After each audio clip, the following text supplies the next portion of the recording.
What's going on, everyone? It's time for another horror thriller film review. Today we're going to talk about an odd Spanish film called Marrowbone.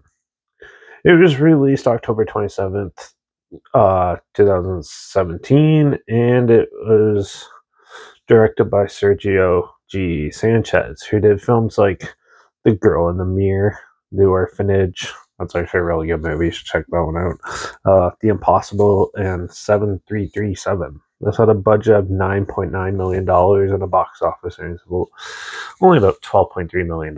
So this is a Spanish horror thriller about a group of young siblings hanging out in their home as they're pretty much in poverty and stuff, and they're trying to make it by.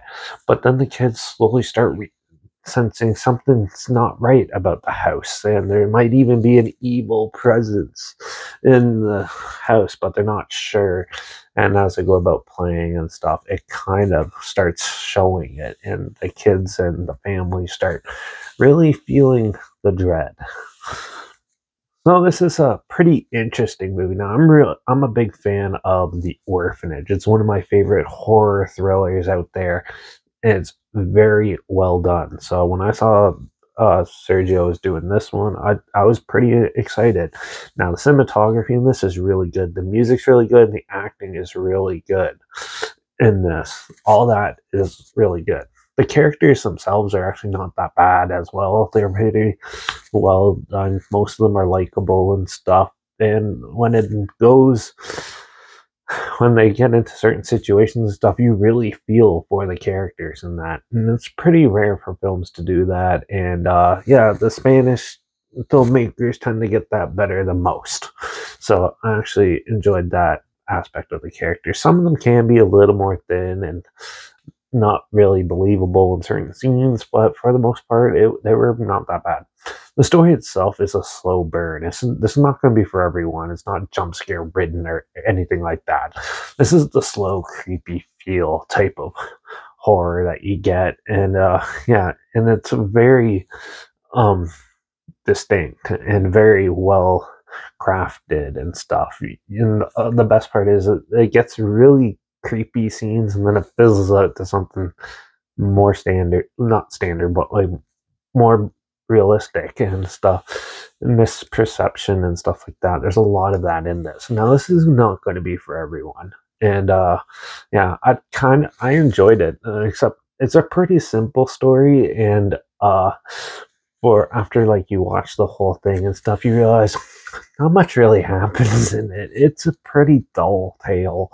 They do a good job at creeping you out with as minimal as possible, but it kind of just left me wanting more and something a little more diverse. And you don't really get that in this. I love like the time period it's done and the way they made it look and stuff. And overall, it was very believable, but for the most part, it was slow, a little bit disappointing, and overall, it was just okay. So I'm going to give Marrowbone a 2.5 out of 5. It was amusing enough, but yeah. It is streaming on Prime if you want to check it out there. And also, it is on Tubi, so I'll link it down below so you can watch it for free down below. But also, make sure you check out my Instagram link down below. That's where I post clips of films I'm going to review in the future. All my stories. You put the film title in there, some fun fact or history thing in there as well. Also, my Letterbox down below there for reviews. That's where I post my first star rating right after watching some films. And my Twitter's down below at reviews_Derek. So follow me on those platforms. Stay with this channel. Like this video, share it to more people. Wherever, comment your opinions of the film down below if you have any. If you have any films or film franchises in the nation and on any streaming service that you want to hear my opinions on in the future, comment those down below too. I'll try my best to get to them as soon as I can, and if I can find them. Yeah, make sure you subscribe. Hopefully something weird, obscure, and on that you probably never thought of checking out together. And also share my opinions on popular films that have come out, classic films, and reviews on those things as well. And don't forget to ring that bell, because I know I've been saying this a lot, but I'm going to get to The Dark Tower by Stephen King next time. So make sure you tune in for that. And watch out for all those spooky houses out there scaring off all the kids. And I guess I'll see you all in the next review. So until then, cheers.